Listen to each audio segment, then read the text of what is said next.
Okay, we'll start with this. The first signs of Amanda Serrano's descent from 140 pounds back down to her natural 126. She said, MVP, back on my grind, dropping 3 divisions to my natural weight. There is a question as to who will Amanda Serrano fight upon her return to the featherweight division, where she still holds 2 of the 4 alphabet titles, the WBA title and the WBO.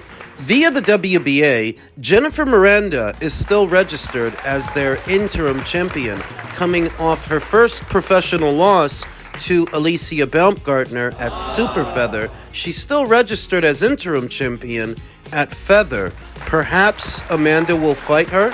Amanda's coming off a loss and she's moving back down. Jennifer's coming off a loss and she's moving back down. Remember that they did sign Jennifer Miranda. They did pick her up, so perhaps that's a fight that is possible. Jennifer Miranda, who just so happens to have given a great account of herself against Alicia Baumgartner, where I thought that Jennifer was going to get butchered, she was going to get slaughtered. She did all right, and she finished the fight on her feet while giving Alicia a lot to think about, so maybe we get that. Serrano versus Miranda. Via the WBA. Via the WBO, Lucrecia Manzur of Argentina is ranked at number 1. Because she's ranked at number 1, and because Amanda still holds a title with them, there is a possibility that Amanda faces Lucrecia Manzur. No unifications? Well, I mean, Nina Menka is still out recovering from back surgery, and Tiaria Brown, we haven't heard too much from Tiaria Brown, but I just don't get the sense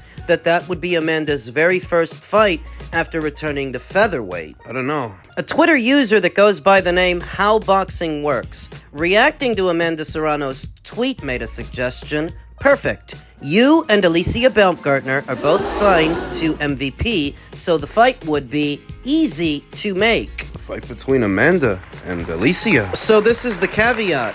This is the catch-22 of having so many of the prominent girls, the very good ones, on the same side of the street. It creates an expectation among the fans that fights between them should be easy to make, that if Amanda is over there and Alicia is over there, why not make a fight between them? And that's not the first time I've seen somebody call for that fight. I remember not that long ago, Alicia Baumgartner herself was calling for that fight. But does it happen? Does it actually take place? I don't think so. Remember that Amanda Serrano is currently coming off a loss, and she's returning to her natural weight. I don't think she faces Alicia coming off a loss. But you do see that the pressure is building. With every signing that MVP makes, more pressure is now being placed upon them to make certain fights. That if you have that many of the girls, the very good ones, then you should be able to make fights between them. Heavy is the head that wears the crown. That's what they say. And MVP has fast become the flagship promotion for women's boxing. So the expectation is they got to make the fights. What do you expect? Well, I'm not expecting Serrano versus Menka because Menka's out recovering from back surgery.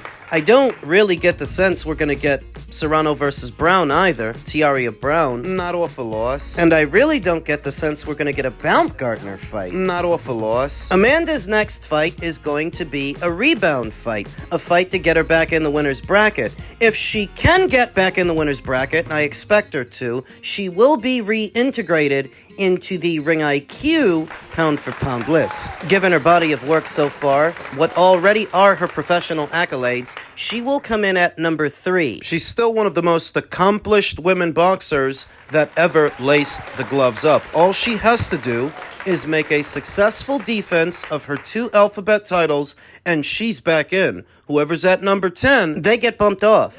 Everybody moves down one spot, and whoever's at number 10, at least momentarily, gets bumped off as Amanda wedges herself in between number 2 and number 4.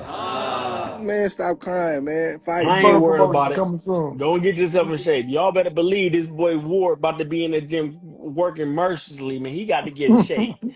I already been in the gym. This Circle Jerk is brought to you by retired American boxers that were never that popular in their prime. Andre Berto, Anthony Durrell, and of course, Andre Ward. Andre Ward, who recently called out Anthony Joshua for a fight. When he says he's already been in the gym, I'm going to assume he's been getting ready for Anthony? Is that it? While his buddies put a battery in his back, hyping him up to follow through on his word and follow up on that Anthony Joshua fight. They're not the only ones. Anyways, man, let's talk about Andre Ward. Hey, Andre Ward been training. Hey, Andre Ward been training, yo, for real. There's no doubt about it, man. He's feeling like he still got the sauce. Yeah, especially if he already plotting and he calling out Anthony Joshua. You know Andre Ward been in the gym for about 2-3 months. Damn right he has. I'm letting y'all know right now he's been in the gym working. He feeling himself right now because that man don't call no names unless he's real serious. Oh, I disagree, Timmy. I disagree with that. In the past, I've seen Andre Ward call out Gennady Golovkin. And between the time he had all those promotional issues that kept him out of action for 2 or 3 years and the time that he moved up to the light heavyweight division, I saw him call out Gennady, and the whole time I was wondering, at what weight are they going to fight? Because you haven't made 168 in years, and this guy, he fights at 160. Comes back in 2015 in the Paul Smith fight, and the Paul Smith fight was a light heavyweight contest, a light heavyweight bout. Let's not get sidetracked with the history lesson. I saw Andre Ward call out Gennady Golovkin. For several years now, he's played with the idea of fighting Anthony Joshua. He's mentioned it in passing. Certainly waited a long time to actually do something about it, to get himself ready. He retired at age 33 in 2017. 8 years ago. About 8 years later, he's 41 years old. And you mean to do this now? As I watched Anthony Durrell and Andre Berto talking to Andre, and I watched Timothy Bradley's recent video, It just feels like a lot of his buddies are putting a battery in his back. This whole performative ritual. ew, watch out now! Andre's coming! Oh my god, it is Andre Ward. Big Dre Day's looking for a payday! They're putting a battery in Andre's back, it's very obvious. And they're not the only ones. The good people at Fight Hub asked, who would win if Andre Ward returned from retirement? Anthony Joshua or Andre Ward? It's a sample size poll of about 30,000 votes and counting. 56% of voters have AJ winning the fight. 56% of the voters have a functioning brain with functioning brain cells. But 44%, They voted Ward. because Ward is too smart. He's too smart. As if this is a question of smarts. 44% to 30,000 is roughly 13,000. Little over. That means that 13,000 people have it in their heads that Andre Ward can actually win this fight at 41 years old, having not boxed in 7 or 8 years. Because he's too smart. Oh, well that settles it. Alfred, fire up the Batmobile. He said, man, Anthony Joshua, now that will make me come back. Woo! Going up. Whoa, how many weight divisions? 2 weight divisions. He trying to pull the Crawford off. He trying to pull the Roy Jones off. 175 from 175 all the way up to what? 200 plus? Man, Andre Ward ain't playing. Andre Ward needs money, because he certainly didn't improve his chances of victory by waiting this long to do this, if he is serious about doing this and serious about coming back. Andre retired from the sport of boxing about 7 or 8 years ago in 2017. Became an analyst afterwards at ESPN and announced his departure from ESPN 2 years ago in 2023. Started a podcast on what used to be the PBC on Showtime YouTube channel. I'm told that he purchased that channel and the content that was already there, that residual stream of revenue, and started a podcast of his own where he does his own interviews. But when you say that you're coming out of retirement at 41 years old, it can't be because of all the money you're making that fiscally you are happy with where you are. Don't tell me that it's for the love of the sport and the need to further your legacy. It's to further your bank account. You need money. And Anthony Joshua very much still is the money man in the heavyweight division. That's why you've been fixated, focused on him, because he's the money, and you need money.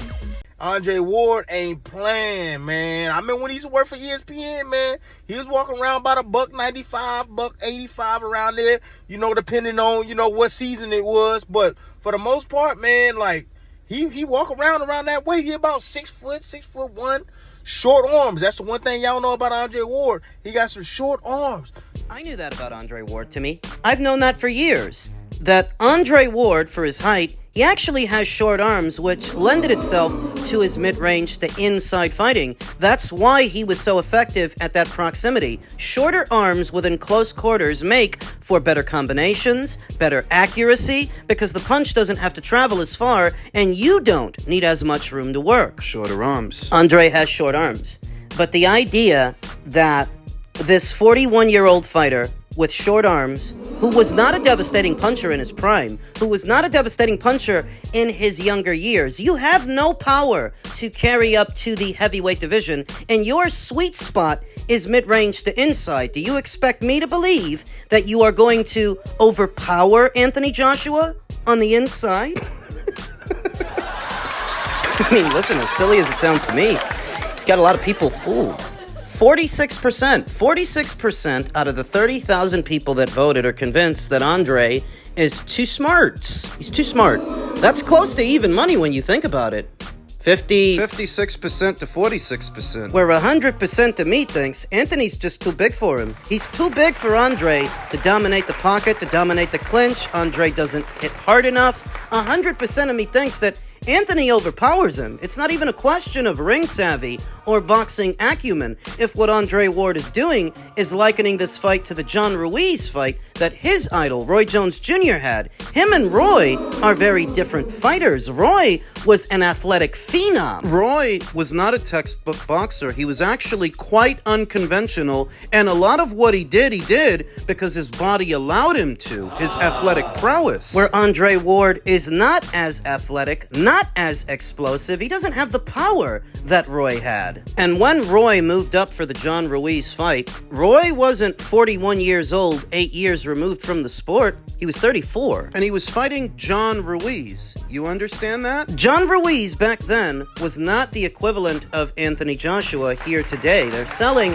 Anthony Joshua short, forgetting that he's an Olympic gold medalist, like Andre Ward was an Olympic gold medalist, and in the paid ranks, he was a two-time unified champion, and overall, a much bigger man than John Ruiz. Well, that's because the guys hyping up Ward, their memory don't serve them. John Ruiz was a very modest 6'2". 6'2" with a 78-inch wingspan, where Anthony Joshua stands in at 6'6" with an 82-inch wingspan. John Ruiz in today's heavyweight landscape wouldn't be a heavyweight. He'd be a fat cruiser or a bridger. Not a full-blown heavy. If what Andre is telling himself is, well, Roy did it with John Ruiz back then, maybe I can do that with Anthony here and now, Anthony's a lot better than a John Ruiz, and you'll find that out the hard way if you actually get what you want. Careful what you wish for. Ball's in Anthony Joshua's court, though. He's the A-side. He calls the shots in this situation, in spite of not being the unbeaten fighter. Only casual American boxing fans place that much emphasis on unbeaten records. The A-side here, the money man, is Anthony, and it's up to him whether or not he wants to entertain Andre or not. Because that's not his only option. Yeah, I mean, Tony Yoka's a name that keeps getting thrown at me like it's done.